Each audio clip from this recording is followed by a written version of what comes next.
bersama narasumber-narasumber saya yang hebat. Saya fasilitator Ajeng Muria Hanjani dan narasumber saya di sebelah kiri. Saya Muhammad Zakir Ramadan. Saya Septia Hana Anggraini. Saya Pina Nur Afifah. Saya Listia Tiara Nur Amalia. Saya Nadia Pensa. Dan saya Lexi Nurwandari. Baik, di sini kita semua akan menjelaskan atau mengargumentasikan tentang poin-poin sistem parlementer. Yang pertama kita akan membahas tentang apa itu pengertian sistem pemerintahan parlementer atau masa demokrasi sistem pemerintahan parlementer di Indonesia. Yang kedua ada identifikasi atau ciri-ciri sistem pemerintahan parlementer. Yang ketiga ada kekurangan dan kelebihan sistem parlementer. Dan yang keempat ada perbedaan sistem pemerintahan parlementer dan sistem pemerintahan presidensial. Yang kelima ada contoh negara yang menganut sistem pemerintahan parlementer. Dan poin terakhir yang keenam adalah opini-opini pribadi tentang sistem pemerintahan parlementer. Baik, di sini saya sebagai fasilitator akan menjelaskan terlebih dahulu apa sih itu sistem pemerintahan parlementer.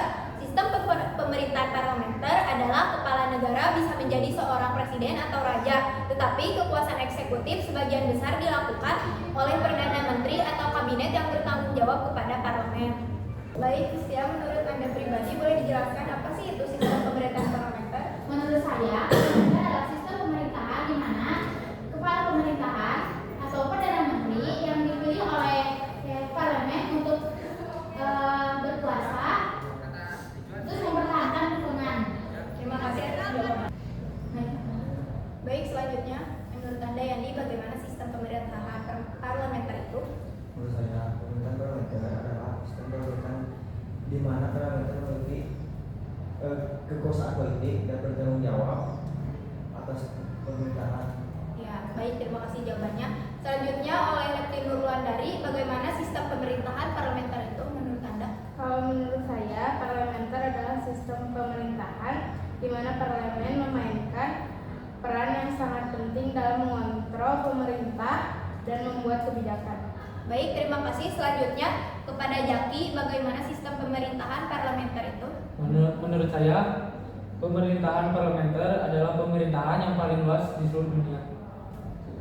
Terima kasih. Selanjutnya Septia, jelaskan pemerintahan parlementer itu. Menurut saya, pemerintah parlementer adalah sistem pemerintahan di mana kekuasaan eksklusif berasal dari legislatur atau parlemen dan bertanggung jawab kepada parlemen. Terima kasih. Selanjutnya Pina, bagaimana sistem pemerintahan parlementer itu? Menurut saya, sistem pemerintahan parlementer adalah sistem pemerintahan di mana parlemen memegang kekuasaan besar dalam mengontrol pemerintahan dan membuat kebijakan. Terima kasih. Selanjutnya ke poin yang kedua, yaitu ciri-ciri sistem pemerintahan parlementer. Di sini ada yang ingin mengungkapkan apa sih itu ciri-ciri sistem pemerintahan parlementer? Saya, Iya, Pak. kabinet dibentuk sebagai satu kesatuan dengan tanggung jawab kolektif di bawah perdana menteri. Kalau menurut saya itu. Iya, terima kasih. Selanjutnya ada yang ingin mengemukakan lagi? Baik, Jaki. Menurut saya, pemerintahan parlementer, kepala pemerintahan adalah perdana menteri, sementara kepala negara dapat berupa presiden atau monarki dan dengan kekuasaan terbatas. Terima kasih, Jaki. Selanjutnya ada yang ingin mengumumkan Saya, menurut saya, ciri-ciri parlementer yaitu kekuatan eksekutif presiden ditunjuk oleh legislatif, sedangkan raja diseleksi berdasarkan undang-undang. Ada lagi? Jadi saya kemudian parlemen melalui pemilihan umum. Terus sebenarnya ada anggota parlemen membentuk pemerintah. Baik, saya ingin mengetahui apa sih itu ciri-ciri pemerintahan parlementer menurut Anda sendiri, Pina? Ciri-ciri parlemen memiliki peran sentral. Parlemen memiliki peran penting dalam proses pengembalian keputusan dan legislasi. Baik, terima kasih. Selanjutnya menurut Anda? Ciri-ciri pemerintahan parlementer menurut saya, perdana menteri biasanya dipilih dari partai politik yang memiliki mayoritas kursi di parlemen. Baik, terima kasih. Saya ingin menambahkan ciri-ciri pemerintahan parlementer, yaitu setiap anggota kabinet adalah anggota parlemen yang terpilih. Kemudian adanya pemisahan yang tegas antara kepala negara dan kepala pemerintahan. ketiga yaitu kekurangan dan kelebihan sistem pemerintahan parlementer. Baik, saya ingin bertanya kepada Jaki atau ingin Jaki menjawab tentang bagaimana kekurangan dan kelebihan sistem pemerintahan parlementer itu. Baik, di sini saya akan menjelaskan tentang kelebihan dan juga kekurangan parlementer. Di kelebihan parlementer mempunyai 3 poin. Yang pertama, parlementer membuat kebijakan dapat ditangani secara cepat karena mudah terjadi penyesuaian pendapat antar legislatif. Hal ini karena kekuasaan eksekutif dan legislatif berada pada satu partai atau koalisi partai. Yang kedua, poin yang kedua, garis tanggung jawab dalam pembuatan dan pelaksanaan kebijakan publik yang jelas. Terus yang ketiga, poin yang ketiga, adanya pengawasan yang kuat dari parlementer terhadap kabinet sehingga kabinet menjadi berhati-hati dalam menjelaskan si pemerintahan. Terus kekurangan dari sistem parlementer juga ada 3 poin. Yang ke-1, kedudukan badan eksekutif atau kabinet sangat tergantung pada mayoritas dukungan parlemen sehingga sewaktu-waktu kabinet dapat dijatuhkan oleh parlemen. Terus poin yang kedua, kelangsungan kedudukan badan eksekutif atau kabinet tidak bisa ditentukan berakhir sesuai dengan masa jabatannya karena sewaktu-waktu kabinet dapat bubar. Terus poin yang ketiga, masa pemilihan umum dapat berubah-ubah dengan jangka waktu tertentu. Baik, di sini saya ingin bertanya tadi poin yang terakhir ketiga, maksud dari masa pemilihan umum dapat berubah-ubah itu seperti apa? Baik, memang dapat berubah-ubah tergantung pada undang-undang atau peraturan-peraturan yang berlaku di suatu negara. Terima kasih. Ada yang ingin? Benar, masih ada lagi. Oh ya. Di banyak negara pemilu diadakan secara berkala, misalnya setiap 4 atau 5 tahun untuk pemilihan perwakilan di pemerintah seperti presiden, anggota parlementer, atau kepala daerah. Namun dalam kondisi tertentu pemilihan dapat dipecat atau ditunda tergantung pada situasi politik, keamanan atau kondisi lain yang mempengaruhi kestabilan negara. Hal ini juga bisa diatur oleh konstitusi atau keputusan badan legislatif dan yudikatif. Ya, baik, di sini saya akan mengungkapkan atau menambahkan lagi tentang kekurangan dan kelebihan sistem pemerintahan parlementer, yaitu kelebihannya keputusan dapat dibuat dalam waktu yang cukup cepat atau singkat. Kemudian kekurangannya kabinet dapat mengendalikan parlemen. Saya ingin bertanya, Baik. kabinet dapat mengendalikan parlemen, maksudnya itu kayak gimana? Maksudnya adalah hal itu dapat terjadi apabila para anggota kabinet adalah anggota parlemen dan berasal dari partai mayoritas. Saya izin menambahkan kelebihan sistem pemerintahan parlementer yaitu pembuatan kebijakan dapat ditangani secara cepat karena mudah terjadi penyesuaian pendapatan antara eksekutif dan legislatif. Hal ini karena kekuasaan eksekutif dan legislatif berada pada satu partai atau koalisi partai. Bahkan kelebihan parlementer, pemerintah dapat lebih cepat beradaptasi terhadap perubahan situasi politik melalui perubahan kabinet atau koalisi. Kepala negara tidak terlibat dalam urusan sehari-hari pemerintah sehingga memisahkan kekuasaan simbolis dan eksekutif. Ya, terima kasih. Saya setuju dengan pendapat Anda. Menurut saya yang tadi dikatakan aja yang tentang kekurangan itu menurut saya kurang 1 poin. Saya akan menambahkan dari itu. Ya. Menurut saya kekurangan parlementer menjadi tempat kaderisasi bagi jabatan-jabatan eksekutif.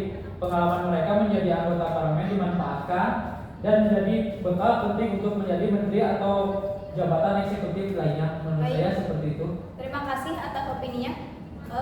Ada yang ingin mengungkapkan lagi atau dilanjut saja? Dilanjut sana. Oh, boleh ya, Di? Iya, boleh. Mengenai kekurangannya, kebijakan politik negara menjadi tidak stabil karena sering berganti kabinet. Terus parlemen dapat dikendalikan oleh kabinet. Hal ini dapat terjadi jika para anggota kabinet berasal dari partai mayoritas. Terus parlemen menjadi tempat kaderisasikan bagi jabatan eksekutif. Baik, mungkin seperti itu ya kekurangan dan kelebihan sistem pemerintahan parlementer. Kemudian kita beranjak ke contoh negara yang menganut sistem pemerintahan parlementer. Ada yang ingin mengemukakan? Menurut saya, menganut sistem pemerintahan parlementer di antaranya seperti Inggris, Australia, Kanada, Jerman, dan India. Saya akan menambahkan yang tadi dikatakan oleh narasumber Listia. Menurut saya yang di Inggris merupakan salah satu negara yang terkenal dengan sistem parlementer. Di Inggris, parlementer terdiri dari Dewan Perwakilan Rakyat (DPR) dan Dewan Perwakilan Negara (DPD). Kepala pemerintahan adalah Perdana Menteri yang dipimpin oleh parlemen yang harus mempertahankan dukungan parlemen untuk terus berkuasa. Menurut saya seperti itu. Baik, terima kasih. Ada yang ingin menambahkan? Seperti yang disebutkan tadi, saya ingin menambahkan negara yang menganut contoh sistem pemerintahan parlementer yaitu ada negara Jepang. Negara Jepang menganut sistem pemerintahan parlementer karena konstitusi tahun 1946 menganggap kaisar hanya sebagai simbol kepala negara dan melimpahkan kekuasaannya di tangan badan legislatif atau DIN.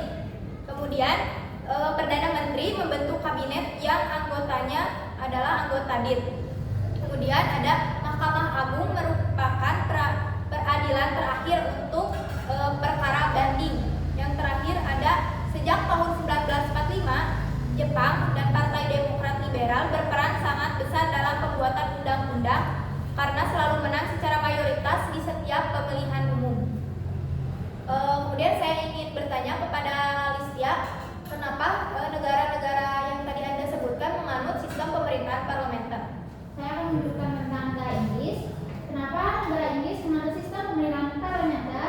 Karena Inggris berbentuk kerajaan di mana raja atau ratu tidak memerintah, tetapi yang bekerja adalah Perdana Menteri beserta kabinet yang dipilih melalui pemilu oleh rakyat dan sifatnya luar publik. Terima kasih. Ada yang ingin mengemukakan lagi tentang pendapatnya? Atau kita ke poin selanjutnya saja?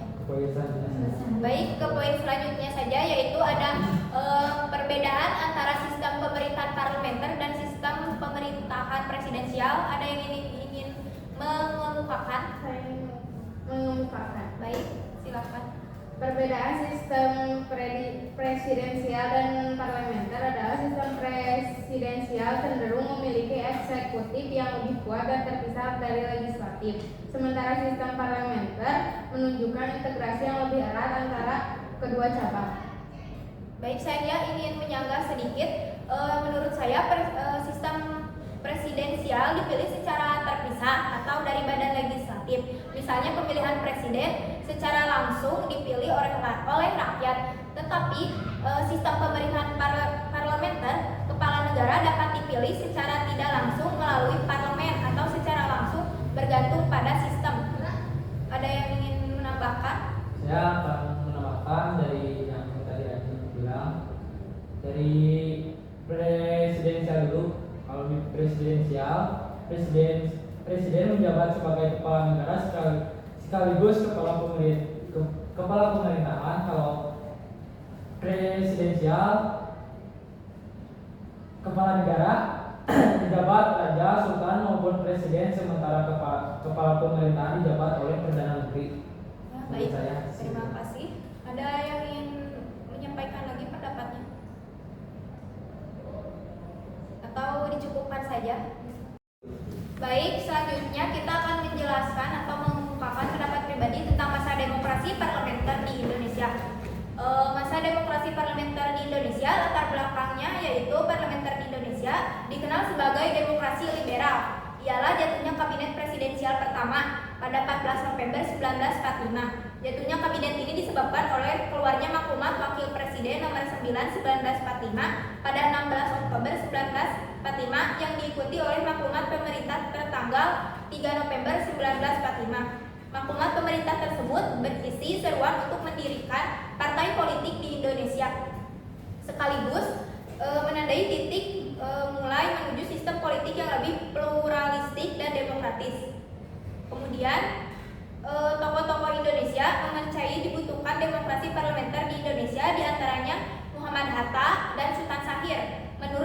sistem pemerintahan tersebut mampu menciptakan partai politik yang bisa beradu pendapat dalam parlemen serta dapat menciptakan wujud demokrasi sesungguhnya yakni dari rakyat, bagi rakyat, dan untuk rakyat. Ingin menambahkan, demokrasi parlementer ini dimulai ketika Indonesia resmi menjadi negara yang merdeka hingga berakhir di tahun 1959. Akan tetapi, konsep demokrasi ini dianggap kurang cocok untuk Indonesia. Lemahnya budaya demokrasi untuk mempraktikkan demokrasi model Barat ini telah memberi peluang sangat besar kepada partai-partai politik mendominasi kehidupan sosial politik. Oke, baik, terima kasih atas penjelasannya. Ada yang ingin menambahkan lagi di antara kalian? Baik, di sini saya akan menambahkan saja masa demokrasi parlementer di Indonesia dari 1950 sampai 1959. Yang pertama ada Kabinet Natsir pada tahun 1950 dari September sampai Maret 1951. Kemudian ada Kabinet Sukiman dari April 1951 sampai Februari 1952. Yang ketiga ada Kabinet Wilopo dari April 1952 sampai Juni 1953. Yang keempat ada Kabinet Ali Sastromijojo dari Juli 1953 sampai Juni 1955. Kemudian ada Kabinet Baharudin Harahap dari Agustus 1955 sampai Maret 1956. Dan yang terakhir ada Kabinet Juanda yaitu Maret 1957 sampai Juli 1959. Ada yang ingin menambahkan mungkin? Saya menambahkan yang kabinet Wilopo. Dalam kabinet Wilopo yang dimulai dari penyampaian tugas pada tanggal 3 April 1952. Nah, bukan 3 April 1953. Kabinet ini dipimpin oleh Perdana Menteri Wilopo dan Wakil Perdana Menteri Prawoto Mangkusasuminto. Dan kabinet Wilopo merupakan kabinet ketiga yang dibentuk setelah pembukaan Republik Indonesia Serikat pada 1 April 1952. Kabinet ini memiliki beberapa program kerja, di antaranya meningkatkan kemakmuran rakyat, meningkat pendidikan rakyat, memudahkan keamanan, menyelenggarakan pemilihan umum. Baik, terima kasih kepada Yandi. Saya ingin menambahkan yang Kabinet Wilopo, yaitu Kabinet Wilopo adalah kabinet ketiga setelah pembubaran Negara Republik Indonesia Serikat yang diumumkan pada 1 April 1952 dan memerintahkan pada masa bakti 3 April 1952 hingga 3 Juni 1953. Terima Juga kasih. ini menambahkan yang tadi dijelaskan oleh Aceh yang tentang Nasir yang tadi kan. Iya.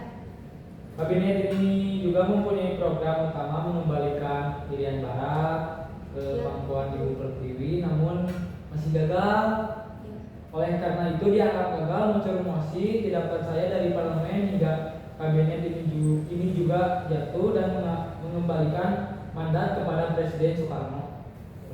Terima kasih. Ada yang ingin menambahkan lagi tentang argumennya? Saya akan menambahkannya. Kabinet Natsir. Ya. Kabinet ini berupaya sekuat tenaga melibatkan semua partai yang ada di parlemen. Namun Natsir selaku Perdana Menteri ternyata kesulitan memberikan posisi kepada partai politik yang seberangan. Natsir adalah tokoh mayoritas partai Islam yang amat kuat saat itu. Upayanya untuk merangkul Partai Nasional Indonesia selalu saja kandas. Terima kasih kepada Tina. Baik, di sini ada yang ingin mengungkapkan lagi tentang sistem pemerintahan parlementer? Saya ingin bertanya kepada Lefty, yaitu mengapa terjadinya perubahan sistem pemerintahan dari presidensial ke parlementer? Oke, saya ingin menjawab dari pertanyaan tersebut. Dengan demikian, latar belakang perubahan sistem presidensial ke parlementer merupakan usulan KNIP untuk mengurangi kekuasaan presiden sebagai satu-satunya pemegang kekuasaan tertinggi di negara, serta memberikan kedaulatan kepada rakyat sebagai cerminan atas demokrasi Indonesia. Saya boleh menambahkan dari jawaban saudara Bulan, berarti boleh? Menurut pendapat saya, kenapa sistem parlementer di Indonesia dirubah? Karena bangsa Indonesia memang mengharapkan demokrasi dari rakyat benar-benar dilaksanakan dengan pemilihan langsung dalam memilih presidennya. Walaupun dalam teori memang bisa juga dengan perdana menteri dalam urusan pemerintahan. Tetapi kepala negara adalah presiden. Dengan demikian jika sistem parlementer tetap dilaksanakan di Indonesia, maka terasa presiden seolah-olah seperti raja. Nah, seperti itu. Baik, terima kasih. Di sini dicukupkan saja. Saya mau bertanya kepada Ajeng fasilitator, apa itu kabinet?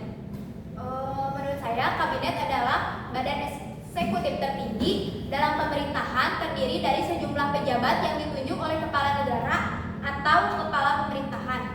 Di sini saya akan Saya juga akan menambahkan dari Ajeng apa itu kabinet. ya. Saya juga akan menambahkan yang tadi. Ajeng, kabinet merupakan sekelompok menteri yang dipilih oleh perdana menteri dan bertanggung jawab terhadap parlemen.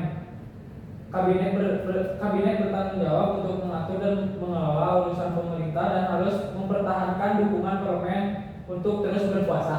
Mungkin seperti itu. Ya. Saya ingin menambahkan lagi tadi sedikit tentang pemerintahan parlementer.